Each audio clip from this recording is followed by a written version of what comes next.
Hello बच्चों, welcome back again. आज फिर से नए टाइप के क्वेश्चन, बट वेरी इंपॉर्टेंट। क्या आपने इस टाइप के क्वेश्चन कभी सॉल्व किए? ये वो क्वेश्चन है जो बोर्ड एग्जाम में पूछे जा चुके हैं। तो देखिए किस लेवल के क्वेश्चन बोर्ड एग्जाम में पूछे जाते हैं। सिर्फ एनसीईआरटी करके काम नहीं चलने वाला है। एनसीईआरटी तो आपका कॉन्सेप्ट क्लियर करेगा, लेकिन उस कॉन्सेप्ट का यूज करके थोड़ा ट्विस्ट करके क्वेश्चन पूछे जाते हैं बोर्ड एग्जाम में। इस तरीके के क्वेश्चन कैसे सॉल्व करेंगे, आइए समझते हैं। ठीक है, पहले देखिए क्वेश्चन नंबर 1 चैप्टर 1 से लिया गया है। Question number 2 is very different, very important. इस लेवल का क्वेश्चन आपको सॉल्व करना आना चाहिए। तो सबसे पहले हम क्वेश्चन 1 सॉल्व कर लेते हैं, फिर क्वेश्चन 2 पे आएंगे। क्वेश्चन 1 में क्या बोला गया है?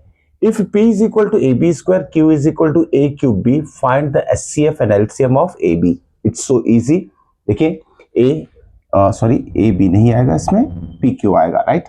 Find the LCM of P and Q. P और क्यू की वैल्यू यहाँ दी है, तो देखिए क्या है, पी लिख लेते हैं a b square, q is equal to a cube b. ठीक है, अब सबसे पहले हम एस सी एफ निकालते हैं। S c f of p q क्या होगा? एस सी एफ तो हमें पता है, जिसमें लिस्ट पावर है वेरिएबल का, जैसे एक फर्स्ट इसमें क्या दिया है ए, और सेकंड इसमें ए क्यूब दिया है, तो लिस्ट पावर क्या है यहाँ ए का? ए टू द पावर 1। ओके, तो ये फैक्टर हम यहाँ लिख लेंगे। इनटू बी का लिस्ट पावर क्या है? यहाँ 1 है, यहाँ 2 है, तो लिस्ट पावर जो है बी का वो हम इसे इनटू कर देंगे। तो एचसीएफ कितना हो जाएगा? A b. ठीक है, और एलसीएम में क्या करते हैं? एलसीएम ऑफ पी क्यू कैसे फाइंड करेंगे? अब इसमें हाईएस्ट पावर लेते हैं, जो भी वेरिएबल इन्वॉल्व है इसमें। ओके, पी की value a b square, q की वैल्यू ए क्यूब बी। अब यहाँ ए का हाईएस्ट पावर क्या है? क्यूब है, ए क्यूब, तो पहले ये लिख लेंगे। इनटू बी का हाईएस्ट पावर क्या है? स्क्वायर है, तो बी स्क्वायर लिख लेंगे। तो एलसीएम कितना हो जाएगा? A cube B cube B square. ठीक है, तो एलसीएम और एचसीएफ हमने इसीलिए फाइंड आउट कर लिया है। अब बारी है क्वेश्चन नंबर 2 की, इसे पूरा अच्छे से ध्यान देके समझिएगा। ओके, आप बच्चे क्या सोच सकते हैं इस क्वेश्चन के बारे में? पहले क्वेश्चन समझ लेते हैं। ये क्या दिया है? लीनियर इक्वेशन का रेशियो दिया है।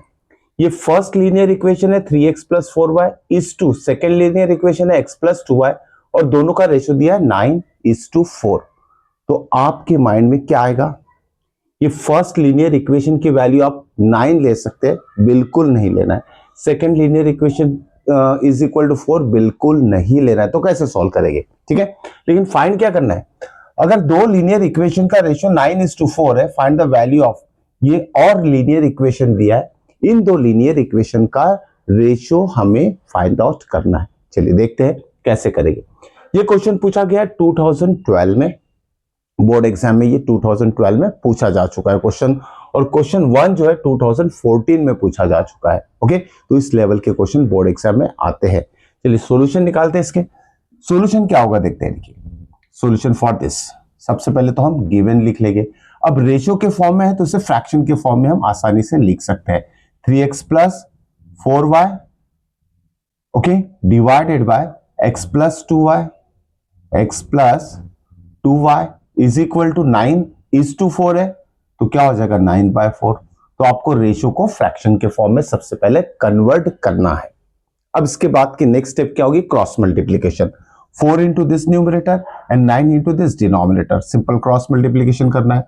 तो 4 इंटू हम लिख लेंगे 3x plus 4y is equal to 9 into this denominator, okay, x plus 2y।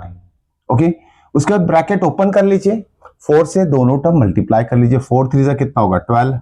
12x plus 4 4 जा कितना होगा? 16 into y is equal to 9 into x कितना हो जाएगा? 9x प्लस 9 2 जा 18y। ओके, इसके बाद लाइक टर्म हमें कलेक्ट करना। लाइक मतलब ये x टर्म एक साइड आएगा और y टर्म अलग साइड आएगा। ठीक है, तो यहाँ 12x है, ये 9x है, 9x को इधर शिफ्ट कर लीजिए, कितना होगा?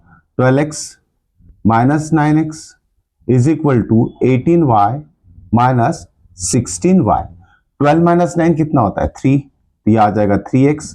18 माइनस 16 कितना हो जाएगा? 2, और साथ में y। तो एक रिलेशन मिल रहा है x और y के बीच में। हम क्या करेंगे? x सिंगल रखेंगे, 3 को डिनोमिनेटर में भेज देंगे, ये हो जाएगा 2/3y। ये वैल्यू आपको अच्छे से ब्रैकेट में लिख लेनी है।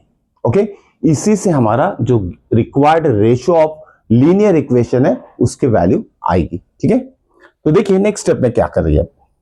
अब नेक्स्ट स्टेप में जो रिक्वायर्ड टर्म है जिसका हमें रेशियो निकालना है उसे हम लिख लेंगे। ठीक है, क्या निकालना है हमें? ठीक है, 3x plus 5y is to 3x minus y। अब रेशियो के फॉर्म में, इसे भी हम काय में कन्वर्ट करेंगे? फ्रैक्शन के फॉर्म में कन्वर्ट करेंगे।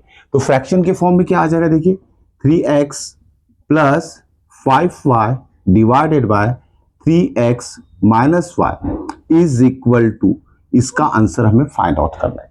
तो यह सिंपल सा है, जो x की value in terms of y निकाली है, इस x की वैल्यू 2/3y हमें यहां सब्स्टिट्यूट करना है, तो इसका आंसर आ जाएगा। यहां क्या करेंगे? देखिए x is replace by 2/3y, तो ये 3 वैसे ही रहेगा। ठीक है, और x की वैल्यू क्या है?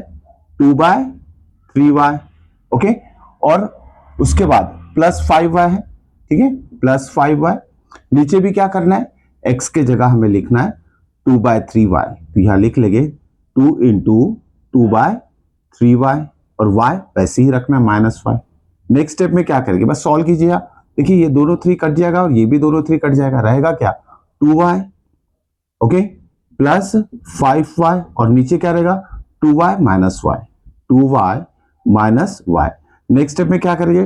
2y प्लस 5y कितना हो जाएगा? 7y, और यह 2y माइनस y कितना हो जाएगा? y। दिख रहा है, यह y कट जाएगा, आंसर कितना आ रहा है? 7/1। तो इस फ्रैक्शन का आंसर आ रहा है 7/1।